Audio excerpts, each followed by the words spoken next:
तो दोस्तों आज मैं एक्सप्लेन करने वाला हूँ एक बहुत ही बेहतरीन साउथ कोरियन हॉरर मूवी को जो कि one of the best movie है ऑफ ऑल टाइम्स। इस मूवी का नाम है द वेलिंग जो कि 2016 में रिलीज करी गई थी। इस मूवी की IMDb रेटिंग है 7.4 स्टार्स आउट ऑफ 10 और बाकी जगहों पर इसको 99% हॉरर रेटिंग दी गई है जो कि बहुत ही ज्यादा हाई है। और हाँ, अगर आप कॉमेंट सेक्शन के अंदर कोई भी चीज बताना चाहते हैं कि अगली वीडियो किस मूवी के ऊपर या टॉपिक के ऊपर होनी चाहिए तो जल्दी से कर दीजिए। और अगर आप अपने कमेंट के ऊपर हार्ट देखना चाहते हैं तो भी कमेंट कर देना क्योंकि आजकल सभी कमेंट्स को एक्नॉलेज किया जा रहा है। तो उम्मीद करता हूं कि आपको ये वाली वीडियो बहुत ही ज्यादा पसंद आएगी और ये काफी डिटेल के अंदर वीडियो होने वाली है। इनफैक्ट मैं यहाँ पर आपको डिलीटेड सीन्स भी बताने वाला हूँ जो कि आपने कहीं और देखे नहीं होंगे क्योंकि ये चीजें बाद में ही रिलीज करी जाती हैं। At the time of movie launch ये नहीं दिखाई जाती। तो चलिए अब बिना किसी देरी के चलते हैं सीधा वीडियो की तरफ।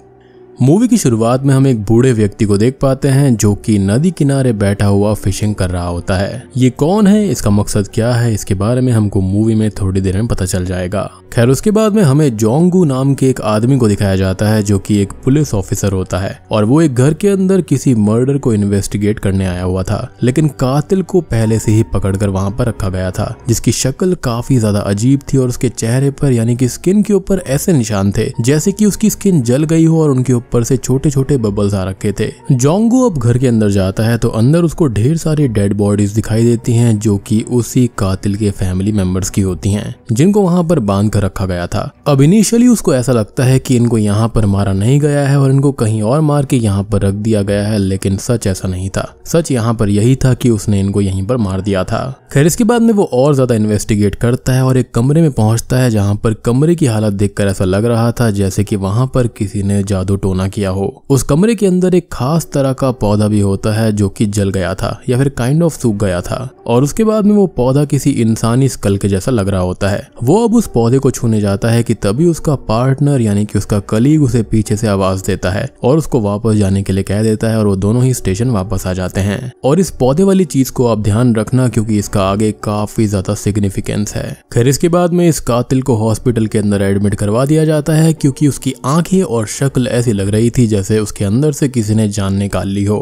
खैर अब वो दोनों जब स्टेशन वापस आ जाते हैं तो उसका कलीग उसको बताता है कि कुछ दिन पहले ही एक जंगल के अंदर एक आदमी शिकार करने गया था तो अचानक से उसका पैर फिसल गया था और वो नीचे गिर गया। जब वो आदमी उठकर देखता है तो वहां पर एक जापानीज आदमी होता है और वो आदमी उसका शिकार खा रहा होता है। अब अचानक से ही वो जापानीज आदमी जो होता है वो शिकारी के सामने आ जाता है तो उस जापानीज आदमी को देखकर वो शिकारी डर जाता है और वो आदमी किसी ईविल जैसा लग रहा था। उसकी आंखें पूरी लाल थी और वो किसी दूसरी दुनिया का ही लग रहा था, लेकिन जोंगू को यहाँ पर उसके कलीग की बात पर विश्वास नहीं होता। अब तभी वो लोग ये नोटिस करते हैं कि पुलिस स्टेशन की बिजली चली जाती है और वहां पर एक नेकेड वुमेन उनको दिखाई देती है। जब वो जाकर चेक करते हैं तो वहां पर कोई भी नहीं होता।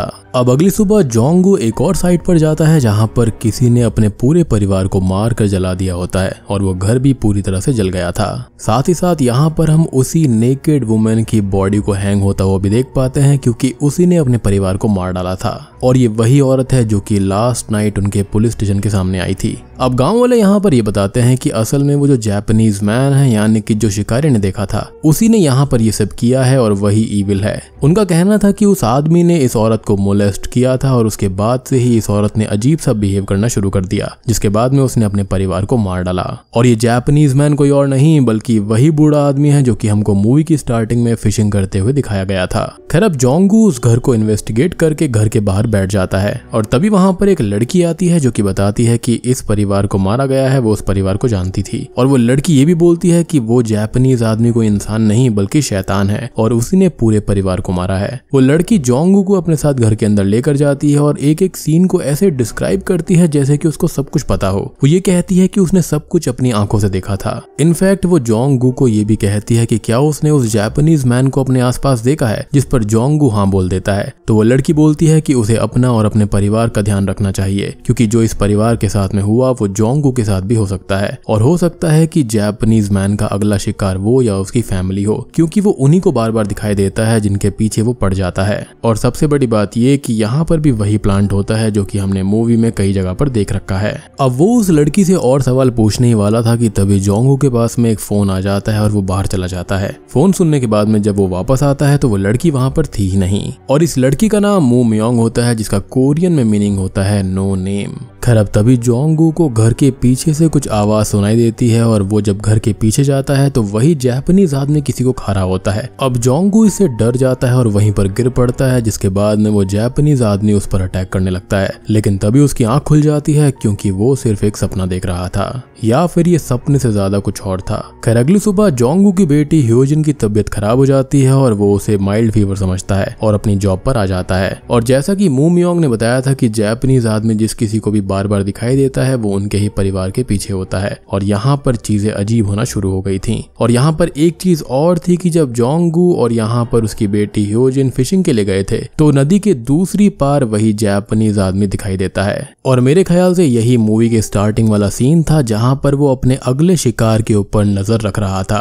खैर अब वो भी उस जापानीज आदमी को ढूंढना चाहता था और वो उस आदमी को बुलाता है जिसने शिकार करते समय उस जापानीज आदमी को देखा था। वो आदमी उसको और उसकी टीम को उस जगह पर लेकर जाता है। वो अभी उस स्पॉट पर पहुंचे ही होते हैं कि तभी मौसम खराब होने लगता है और उस शिकारी के ऊपर अचानक से ही बिजली गिर पड़ती है और वो घायल हो जाता है, जो कि बहुत ही ज्यादा अजीब बात थी क्योंकि वो उस ओल्ड मैन यानी कि जापानीज मैन के घर के पास पहुंचने ही वाले थे, यानी कि यहाँ पर गड़बड़ तो काफी है। खैर तभी वहां पर जोंगू उसको हॉस्पिटल में एडमिट करवा देता है। अब उसी हॉस्पिटल के अंदर वही आदमी होता है जिसने स्टार्टिंग में अपने परिवार को मार दिया था, यानी कि सबसे पहला केस जो था जिस आदमी की बॉडी पर अजीब से निशान थे। अब उस शिकारी को देखते ही वो कातिल अपने आप ही तड़पने लगता है और अजीब सा रिएक्ट करता है। उसकी बॉडी जो होती है उसके अंदर के बोन्स अपने आप ही ट्विस्ट होने लगते हैं और अजीब सी हरकतें वो करता है। उसके मुंह से ढेर सारा खून आने लगता है और उसकी बॉडी ट्विस्ट हो जाती है जिससे वो मारा जाता है। अब ये सब देखकर उसे कुछ भी समझ में नहीं आता और जोंगू अपने घर पर वापस आ जाता है। घर पर वो ये देखता है कि उसकी बेटी भी उसी कातिल की तरह रिएक्ट कर रही होती है और ये देखकर वो बहुत ही ज्यादा डर जाता है क्योंकि वो बहुत ही ज्यादा गंदी गंदी बातें और बहुत ही ज्यादा गुस्सा कर रही थी। जिसके बाद में वो अपनी बेटी को गोद में लेता है और उसके बाद में वो थोड़ी शांत होती है। अब इसी रात के बाद जोंगू की बेटी ह्योजिन की हरकतें बिल्कुल बदल जाती हैं। वो अजीब बिहेव करने लगती है और वो एबनॉर्मल तरीके से खाना खाने लगती है। वो फिश खाने लगती है जो कि उसको बिल्कुल भी अच्छी नहीं लगती थी।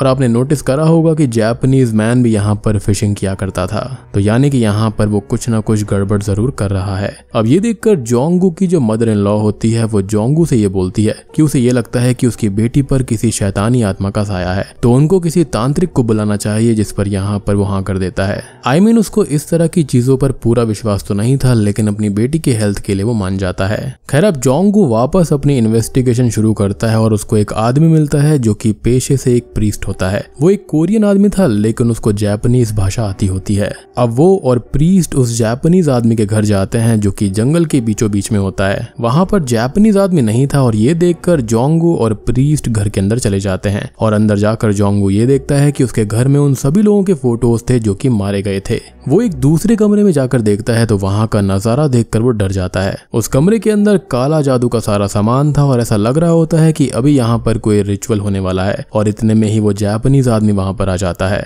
उस आदमी के पास में एक काला कुत्ता भी होता है और जोंगू और प्रीस्ट जापानीज आदमी को देखकर डर जाते हैं और वहां से भागने लगते हैं और बहुत मुश्किल से अपनी कार तक पहुंचते हैं। कार के अंदर बैठकर प्रीस्ट जोंगू को बोलता है कि उसे लगता है कि जापानीज का अगला शिकार जोंगू का परिवार है, क्योंकि उसे जापानीज के घर के पास एक जूता मिला होता है जो कि जोंगू की बेटी का ही था। खैर वो अपने घर पहुंचता है और सीधा अपनी बेटी के पास में जाता है और उससे उस जापानीज यानी कि ओल्ड मैन के बारे में पूछता है। लेकिन यहाँ पर स्ट्रेंजली वो उसके बारे में कुछ भी जानने से मना कर देती है, जबकि वो जो शो होता है उसके ऊपर यहाँ पर ह्योजिन का ही नाम लिखा हुआ था। अब ज्यादा पूछने पर उसकी बेटी काफी ज्यादा गुस्सा करने लगती है और अजीब बिहेव करती है। वो किसी तरह से उसको शांत करता है और जब रात को जब उसकी बेटी सो रही होती है तो जोंगू जाकर नोटिस करता है कि क्या उसकी बॉडी के ऊपर कोई मार्क है या फिर नहीं। तो वहां पर वो उसकी बॉडी पर देखता है कि उसकी थाई के ऊपर वैसे ही निशान होते हैं जैसे कि शुरुआत में उस कातिल की बॉडी पर थे, जो कि हॉस्पिटल के अंदर अजीब सर्कमस्टेंसेस के चलते मारा गया था। यानी कि कहीं ना कहीं जोंगू समझ गया था कि यहाँ पर कुछ ना कुछ गड़बड़ है। और ऐसा करने पर उसकी बेटी बहुत ही ज्यादा गुस्सा करती है और बहुत ही गलत शब्दों का इस्तेमाल करती है जो कि वो कभी भी नहीं किया करती थी। अब अगले दिन जोंगू एक बार फिर से उस जापानीज ओल्ड मैन के घर जाता है और घर पहुंचते ही उसे वहां पर कुछ भी नहीं मिलता। वहां पर कोई भी फोटो नहीं होती और वहां पर जापानीज मैन का कुत्ता होता है जो कि उस पर हमला कर देता है। यानी कि यहाँ पर सारे के सारे सबूत मिटा दिए गए थे। जोंगू अब गुस्से में उसको मार देता है और इतने में ही वहां पर जापानीज आदमी आ जाता है। अब वो उसको धमकी देता है कि अगर वो 3 दिनों के अंदर इस गांव से बाहर नहीं गया तो वो उसको मार डालेगा। जिस पर हम यहाँ पर ये नोटिस करते हैं कि ओल्ड मैन कोई भी रिएक्ट नहीं करता, जिसके बाद में जोंगू वहां से चला जाता है। अब आपका सोचना ये होगा कि यहाँ से सारे सबूत गायब कहाँ हो चुके हैं, तो इसके बारे में हम थोड़ी देर में जान लेंगे, जो कि काफी शॉकिंग होगा आपके लिए। एनीवेज अब जोंगू अपने घर पहुंच जाता है और सो जाता है, जहाँ पर उसकी वाइफ होती है, उसकी मदर इन लॉ होती है और उसकी बेटी ह्योजिन होती है। यानी कि उसकी फैमिली के अंदर फिलहाल 4 लोग थे। अब अगले दिन जब वो सुबह सोकर उठते हैं तो वो ये नोटिस करते हैं कि उनके घर के बाहर एक मरा हुआ गोट टंगा हुआ था, जो बेसिकली एक तरह की वार्निंग थी कि उन्होंने यहाँ पर जापानीज मैन के कुत्ते को मार डाला था, तो उसके बदले में शायद ऐसा किया गया होगा। हालांकि यहाँ पर अभी भी फिक्स नहीं है कि हुआ क्या है, लाइक यहाँ पर जापानीज मैन जो है वो कोई शैतान है या फिर यहाँ पर कुछ और ही चल रहा है। इसके बारे में किसी को भी क्लियरली कुछ नहीं पता, क्योंकि ओल्ड मैन के खिलाफ यहाँ पर ज्यादा कुछ सबूत है नहीं। लेकिन यहाँ पर बात इतनी आसान नहीं थी, क्योंकि उस गोट को देखते ही यहाँ पर जोंगू को एक पार्शियल पैरालिसिस हो जाता है, जिसके चलते उसकी बीवी और मदर इन लॉ उसको एक नीडल थेरेपी दिलवाते हैं, जिसको एक्यूपंक्चर कहा जाता है, और ह्योजिन को वहीं पर उसकी नेबर के साथ में छोड़ दिया जाता है। अब जब वो घर पर वापस आते हैं तो हम ये देख पाते हैं कि ह्योजिन ने उस लेडी को जान से मार दिया था, जो कि बहुत ही शॉकिंग और वायलेंट बिहेवियर था उसकी बेटी का, जिससे क्लियरली हम देख सकते हैं कि यहाँ पर उसके ऊपर सम काइंड ऑफ पोजेशन चढ़ गया था। खैर हम ये देख पाते हैं कि अब जोंगू की बेटी की हालत बहुत ही ज्यादा खराब हो रही थी, और वो अपनी मदर इन लॉ की बात मान लेता है, और वहां पर उनको एक तांत्रिक भी मिल गया था। अब तांत्रिक आता है जिसका नाम इल ग्वांग होता है, और वो पूरे घर को देखता है और जोंगू की बेटी को देखकर ये बोलता है कि उसकी हालत का जिम्मेदार वही जापानीज ओल्ड मैन है, और उसी की वजह से आज उसकी बेटी की यह हालत हो गई है। इनफैक्ट एक पॉट के अंदर उसने रखा कुछ और होता है, लेकिन उसके अंदर से डेड रेवन बर्ड निकलती है। डैम। और अब इसके आगे क्या बोलना है ये सब तो आप अच्छे से जानते हैं, तो जल्दी से कमेंट में लिख दीजिए। अब इल ग्वांग यानी कि वो तांत्रिक जोंगू को बताता है कि उसकी बेटी को ठीक करने के 2 रास्ते हैं, या तो वो उस ओल्ड मैन को मार दे, या फिर उस तांत्रिक को एक रिचुअल परफॉर्म करना होगा, जिससे उस ओल्ड मैन की काली शक्तियों का असर उसकी बेटी से हट जाएगा। नहीं तो जो आज हालत उसकी बेटी की है वही हालत कल उसकी और बाद में पूरे गांव की हो जाएगी, जो कि ऑलरेडी हो रही थी। अब ऑब्वियसली जोंगू उस ओल्ड मैन को बिना किसी एविडेंस के मार कर कानून को अपने हाथ में नहीं लेना चाहता था, और इसलिए वो तांत्रिक के रिचुअल के लिए तैयार हो जाता है, और इस रिचुअल का नाम यहाँ पर डेथ हेक्स रिचुअल था। खैर अब यहाँ पर हम तांत्रिक की जगह एग्जैक्ट वर्ड भी यूज कर सकते हैं, जो कि है शेमन। तो ये शेमन जो होता है वो उस रिचुअल की तैयारी करता है, और वो जोंगू की बेटी की साइज की एक डॉल बनाता है और वहां पर मंत्र वगैरह पढ़ना शुरू करता है। लेकिन दूसरी तरफ हम उस ओल्ड मैन को भी देख पाते हैं, जो कि किसी तरह का रिचुअल कर रहा होता है। अब जोंगू के घर पर शेमन यहाँ पर कुछ मंत्र पढ़ता है और उस डॉल को लेता है, और उस डॉल की बॉडी के अलग अलग हिस्सों पर चोट मारनी शुरू कर देता है। जिस हिस्से पर वो डॉल को मारता था, जोंगू की बेटी को भी वहीं चोट लगती थी। इनफैक्ट वो दूसरी जगह ओल्ड मैन को भी वहीं चोट लग रही थी। अब शेमन के बार बार डॉल के ऊपर वार करने से जोंगू की बेटी की हालत खराब हो रही थी, और ऐसा लग रहा था कि वो मर जाएगी, और वो अपनी बेटी की इस हालत को देखकर उस रिचुअल को बीच में ही रुकवा देता है और अपनी बेटी को हॉस्पिटल ले जाता है। उधर ओल्ड मैन की भी हालत काफी खराब हो चुकी थी, और वो किसी न किसी तरह से बाहर आता है, और उस जापानीज आदमी को वहां पर वही लड़की दिखाई देती है जो कि जोंगू के पास में आई थी, जो कि उस फैमिली के बारे में बता रही थी जिसने सफेद कपड़े पहने होते हैं। खैर जोंगू यहाँ पर अपनी बेटी के लिए काफी परेशान होता है, और वो तांत्रिक उसको ये बोलता है कि रिचुअल बीच में ही रुकवा कर उसने गलती कर दी, क्योंकि उसने यहाँ पर जापानीज मैन को भी नहीं मारा और रिचुअल भी पूरा नहीं हुआ था, तो यहाँ पर वो बहुत बड़े खतरे में आ चुका है। अब जोंगू को यहाँ पर बहुत गुस्सा आ जाता है, और वो अपने कुछ आदमियों के साथ में उस ओल्ड मैन को मारने निकल पड़ता है। जब वो ओल्ड मैन के घर पहुंचते हैं तो वहां पर कोई भी नहीं होता, लेकिन घर के पीछे एक अजीब सा आदमी बाहर आता है, जो कि किसी ज़ॉम्बी की तरह लग रहा था, और ये आदमी कोई और नहीं बल्कि वही है जिसकी बॉडी यहाँ पर उसी ओल्ड मैन को मिली थी। और मेरे ख्याल से उस रात जो वो रिचुअल कर रहा था वो यहाँ पर इसी को जगाने के लिए कर रहा था, क्योंकि एक रॉटिंग बॉडी, एक मरा हुआ आदमी जिंदा कैसे हो सकता है। खैर अब जोंगू उसको मारने जाता है, लेकिन प्रीस्ट उसको रोक देता है, और इतने में ही वो ज़ॉम्बी उस प्रीस्ट के ही गाल के ऊपर काट लेता है, जिसके बाद में ये सभी उस ज़ॉम्बी के ऊपर वार करने लगते हैं। लेकिन ढेर सारे वार करने के बावजूद भी वो मारा नहीं जाता। लेकिन तभी हम नोटिस करते हैं कि वो ओल्ड मैन जो था वो झाड़ियों के पीछे छुपा हुआ था, और तभी अचानक से ही ये ज़ॉम्बी जो है वो अजीब सा बिहेव करने लगता है, और ऐसा लग रहा था जैसे कि उसके अंदर से जान निकल रही हो। उसके शरीर की हड्डियां ट्विस्ट होने लगती हैं और वो वहीं पर मारा जाता है। और सेम चीज यहाँ पर उस शुरुआत वाले आदमी के साथ में हुई थी जिसने अपनी फैमिली को मार दिया था। अब तभी ये सब लोग भी ओल्ड मैन को नोटिस कर लेते हैं, जो कि झाड़ियों के पीछे छुपा हुआ था। वो उसका पीछा करते हैं, लेकिन ओल्ड मैन जाकर एक खाई खाई जैसी जगह पर छुप जाता है और वहाँ पर लटक जाता है, जिसको ये लोग देख नहीं पाते। जिसके बाद में हम जोंगू को देख पाते हैं जो कि बहुत ही रोने लगता है क्योंकि वो अपनी बेटी की सलामती चाहता था। सभी लोग जोंगू को संभालते हैं और उसके बाद में ये सभी अपने घर की तरफ निकल पड़ते हैं। लेकिन तभी हम ये देखते हैं कि वो ओल्ड मैन उसी खाई से नीचे गिर जाता है और उसकी हालत काफी खराब हो जाती है। तभी हम नोटिस कर पाते हैं कि वो सफेद कपड़ों वाली लड़की वहां पर थी और वो जापानीज ओल्ड मैन उस लड़की को देखकर डरकर भागने लगता है। लेकिन तभी होता ये है कि जोंगू की गाड़ी के आगे एक डेड बॉडी आकर गिरती है और ये देखकर जोंगू काफी खुश हो जाता है क्योंकि ये कोई और नहीं बल्कि ओल्ड मैन की अधमरी बॉडी थी। और जोंगू और उसके साथ ही उस जापानीज ओल्ड मैन को खाई के अंदर फेंक देते हैं और अब जोंगू घर वापस आता है और देखता है कि उसकी बेटी अब काफी ठीक हो गई थी। अब यहाँ पर दो चीजें काफी अजीब सी होती हैं। एक तो ये कि वहां पर वही सफेद कपड़ों वाली लड़की खड़ी हुई थी, तो ऐसा लग रहा था कि शायद उसने उस ओल्ड मैन को मार के वहां पर फेंक दिया है। दूसरी ये थी कि वो जो शेमन होता है ना, इलग्वांग जो होता है, जिसने यहाँ पर रिचुअल किया था जो कि बीच में रोक दिया गया था, तो वो ये कहता है कि चारा डाल दिया गया है और वो लोग फंस चुके हैं, जो कि काफी अजीब सी बात थी। खैर अब यहाँ पर सभी को ये लग रहा था कि सारी चीजें ठीक हो गई हैं, लेकिन तभी दूसरी तरफ जोंगू के कलीग को दिखाया जाता है जिसने अपने पूरे परिवार को मार दिया था और वो भी वैसे ही बैठा हुआ था जैसे हमने मूवी की शुरुआत में उस आदमी को बैठे हुए देखा था, जो कि हॉस्पिटल के अंदर अजीब से सर्कमस्टेंसेस में मारा गया था। अब तभी हम उस शेमन यानी कि इलग्वांग को देख पाते हैं जो कि गांव के अंदर इधर उधर टहल रहा था कि तभी वो एक घर के पास में आता है जहां पर उसके नाक से और उसके मुंह से अचानक से ही ब्लड और वॉमिटिंग शुरू हो जाती है। तभी हम नोटिस करते हैं कि वहां पर वही सफेद कपड़ों वाली लड़की थी जिसने इस बार एक जैकेट भी पहनी हुई थी। वो शेमन को ये बोलती है कि वो यहाँ पर क्या कर रहा है और उसको यहाँ से तुरंत चले जाना चाहिए, जिसकी बात वो मान भी लेता है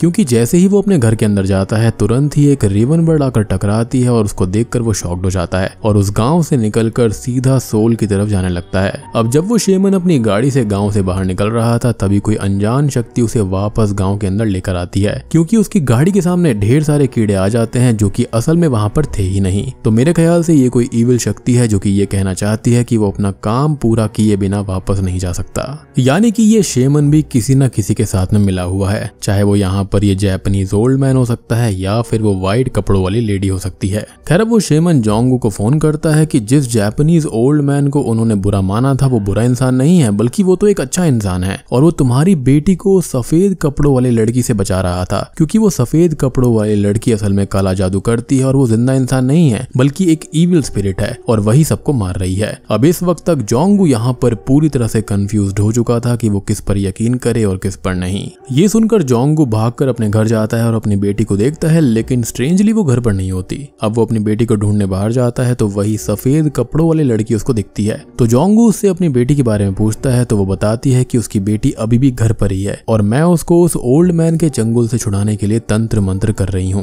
वो लड़की ये भी बताती है कि असल में वो ओल्ड मैन अभी तक मरा नहीं है बल्कि जिंदा है क्योंकि वो कोई इंसान नहीं बल्कि शैतान है और ये बात बिल्कुल सच होती है जिसके बारे में हमको थोड़ी देर में पता चल जाएगा। खैर जोंगू अपनी बेटी को देखने घर के अंदर जाने ही वाला होता है लेकिन वो लड़की उसको रोक देती है और उसको बोलती है कि घर के अंदर तभी जाना जब उसे 3 बार मुर्गी की आवाज आएगी, यानी कि यहाँ पर एक रिचुअल चल रहा था और यहाँ पर वही अजीब सा प्लांट भी होता है जो कि बाकी घरों के बाहर लटकाया गया था। यानी कि ये लड़की बाकी सबको भी समझाने की कोशिश कर रही थी लेकिन यहाँ पर उसकी बात किसी ने भी नहीं मानी। खैर इतने में ही रूस्टर की पहली आवाज आ जाती है और उधर जोंगू की बेटी को दिखाया जाता है जो कि घर के अंदर ही थी लेकिन वो बहुत ही एबनॉर्मल तरीके से बहुत सारा खाना खा रही होती है और तभी वो किचन में रखे हुए चाकू को देखती है। खैर तभी हमें दूसरी तरफ उस प्रीस्ट को दिखाया जाता है जो कि अब ठीक हो गया था। अब उसको विजन्स आने लगते हैं जहां पर वो आदमी यानी कि ओल्ड मैन अभी भी जिंदा है और वो सबको मारना चाहता है। खैर अब प्रीस्ट उठकर उसी जगह पर पहुंच जाता है जहां से उन्होंने उस जापानीज को नीचे फेंक दिया था। अब वो धीरे धीरे खाई के अंदर उतरने लगता है तो उसे एक जगह पर गुफा दिखाई देती है और प्रीस्ट उस गुफा के अंदर चला जाता है। वहां पर वही ओल्ड मैन बैठा होता है जो कि गुफा के अंदर ही तंत्र मंत्र और काला जादू कर रहा होता है। मीनवाइल हमें जोंगू को दिखाया जाता है जो कि अपने घर के बाहर ही खड़ा होता है और तभी उसके पास में वो शेमन का फोन आता है जो कि उसको ये बोलता है कि वो सफेद कपड़े वाली लड़की असल में शैतान है जो कि झूठ बोल रही है और तुम उसकी बात बिल्कुल भी मत मानना। और जोंगू इतना सुनने के बाद ही बहुत ही ज्यादा कंफ्यूज्ड होकर घर के अंदर चला जाता है और अचानक ही हम देख पाते हैं कि वो जो फ्लावर्स होते हैं वो जो ब्लॉसम हो चुके थे वो अचानक से सूखने लगते हैं जो कि क्लियरली इंडिकेट करता है कि यहाँ पर जोंगू ने बहुत बड़ी गलती कर दी है। अब अंदर जाकर वो देखता है तो उसकी बेटी ने उसके पूरे परिवार को मार दिया था, यानी कि उसकी वाइफ को और उसकी मदर इन लॉ को, और ये देखकर जोंगू बिल्कुल टूट जाता है। वहीं दूसरी तरफ हम उसी प्रीस्ट को देख पाते हैं जो कि उस ओल्ड मैन से ये कहता है कि अगर वो अपनी असलियत उसको बता देगा तो वो वहां से चला जाएगा। तभी वो ओल्ड मैन अचानक से ही हंसने लगता है और इतना कहते ही वो उस प्रीस्ट की फोटो को क्लिक करने लगता है। फोटो क्लिक करते ही उस ओल्ड मैन का हुलिया बदल जाता है और उसकी आंखें लाल हो जाती हैं और उसके सर पर छोटे छोटे सींग भी निकल आते हैं, जो कि दर्शाता है कि वही ओल्ड मैन असल में ईविल था। बेसिकली वो एक तरह का डीमन है या फिर डेविल भी हो सकता है, क्योंकि उसके पास में जो काले रंग का कुत्ता था वो दर्शाता है यहाँ पर हेल के गार्डियन को। और प्रीस्ट की फोटो क्लिक करने का मतलब यही था कि अब प्रीस्ट की बारी है मरने की। तो यानी कि यहाँ पर पूरी मूवी के अंदर यही आदमी डेविल था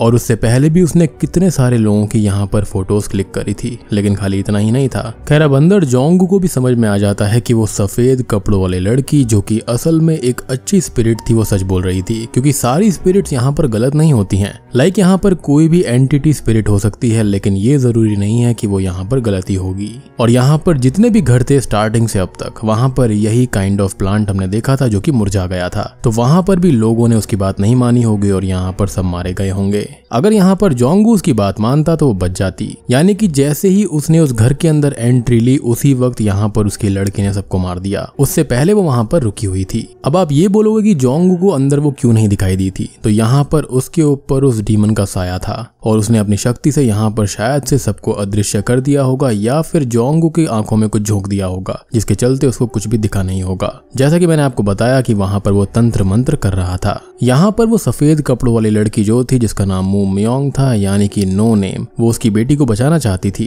जिसके बाद में हम उसी को जोंगू के घर के बाहर निराश होकर बैठा हुआ देख पाते हैं, क्योंकि वो ये जंग हार चुकी थी। बात करें जोंगू के बारे में तो वो भी समझ गया था कि वो भी अपनी बेटी को और अपने परिवार को अब खो चुका है। जिसके बाद में शॉकिंगली हम देखते हैं कि वही शेमन उनके घर पर आता है और उनके पूरे घर की और उन लोगों की फोटोज लेने लगता है, जो कि काफी ज्यादा अजीब बात थी। और दोस्तों अब यहाँ पर खुलते हैं इस मूवी के असली पत्ते। असल में ये जो शेमन था ना, ये कोई और नहीं बल्कि उसी ओल्ड मैन का साथी होता है, जो कि उसका साथ दे रहा था यहाँ पर सभी की सभी स्पिरिट्स को कैप्चर करने में। यानी कि जितने भी लोग मारे जा रहे थे उन सब की स्पिरिट यहाँ पर उसी ओल्ड मैन के पास में जा रही थी, जिसके अंदर उसकी मदद किसी और ने नहीं बल्कि इसी शेमन ने करी थी। अब ऑब्वियस सी बात है कि भूत भगाने वाले के साथ में भूत मिला हुआ होगा, तो यहाँ पर तो भूत का ही फायदा रहेगा।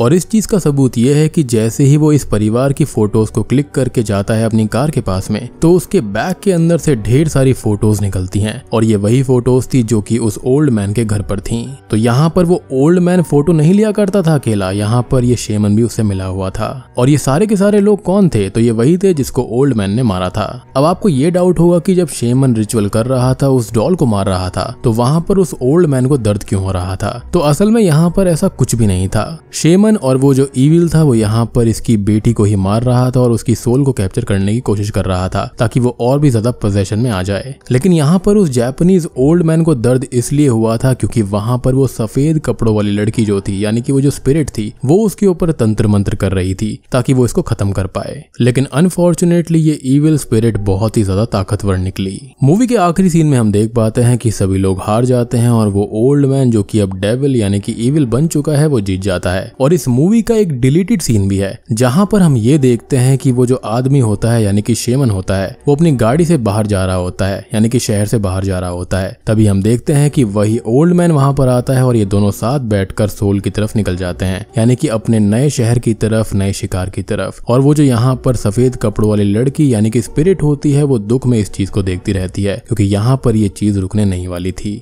और बूम, इसी के साथ में द वेलिंग मूवी यहीं पर खत्म हो जाती है। तो मूवी के अंदर जो मेन कल्प्रिट है वही ओल्ड मैन है और मुझको ऐसा लगता है कि वो पूरे टाइम यहाँ पर ईविल नहीं रहता है, बल्कि किसी ईविल ने उस बूढ़े शरीर के अंदर अपना घर ले लिया है, जिसके चलते जब उसको सोल चाहिए होती है तभी वो बाहर आता है। और आपको याद होगा कि यहाँ पर शेमन ने एक बात बोली थी कि वहां पर चारा डाल दिया गया है और लोग फंस चुके हैं। तो यहाँ पर उसका मरना और ये सब दिखाना खाली एक टाइम पास था ताकि उसको आसानी से टाइम मिल जाए रिचुअल को कंप्लीट करने का। और ये सारे लोग उसके अंदर फंस गए थे कि यहाँ पर ओल्ड मैन मारा गया है, जबकि ऐसा बिल्कुल भी नहीं था। अब आपका सोचना ये होगा कि शेमन को आखिर मिलता क्या था। तो सिंपल सी बात है, जब भी कोई भूत बाधा वगैरह होती है तो आप शेमन के पास में जाओगे, वो आपसे पैसे मांगेगा। तो यहाँ पर ये एक प्रॉपर बिजनेस था उसके लिए। लाइक यहाँ पर डेविल को तो अपनी सोल्स मिल ही रही थी, साथ ही साथ यहाँ पर उस शेमन का भी फायदा हो रहा था। अब आपका सोचना ये भी होगा कि वो शेमन वहां से भाग क्यों रहा था, क्योंकि यहाँ पर वो तंग आ चुका था इन चीजों से। और ऐसा इसलिए था क्योंकि वो जो व्हाइट स्पिरिट थी, वो लड़की की जो स्पिरिट थी, वो उसको फोर्स कर रही थी, उसको मारना चाहती थी, क्योंकि उसने भी गलत में साथ दिया था। तो उसको ये लगा कि यहाँ से भागना ही ठीक होगा। लेकिन तभी यहाँ पर उस ओल्ड मैन ने यानी कि इविल ने उसको वहां जाने से रोक दिया। वो वहां से जा ही नहीं पाया। सिंपल सी बात है, वो भी यहाँ पर बाउंड हो चुका है और उसको उसका साथ देना पड़ेगा। मुझे लगता है कि उसने यहाँ पर डेविल के साथ में कोई डील वगैरह कर ली होगी। और सबसे बड़ी बात ये कि उसने जोंगवू से इस काम के लिए यानी कि रिचुअल करने के लिए 10 ग्रैंड्स मांगे थे, जो कि काफी ज्यादा होते हैं। अब सोचो कि एक गांव के अंदर अगर 100 लोग ऐसे हैं और उसने 10 ग्रैंड सबसे ले लिए, तो वो तो रातों रात अमीर बन जाएगा।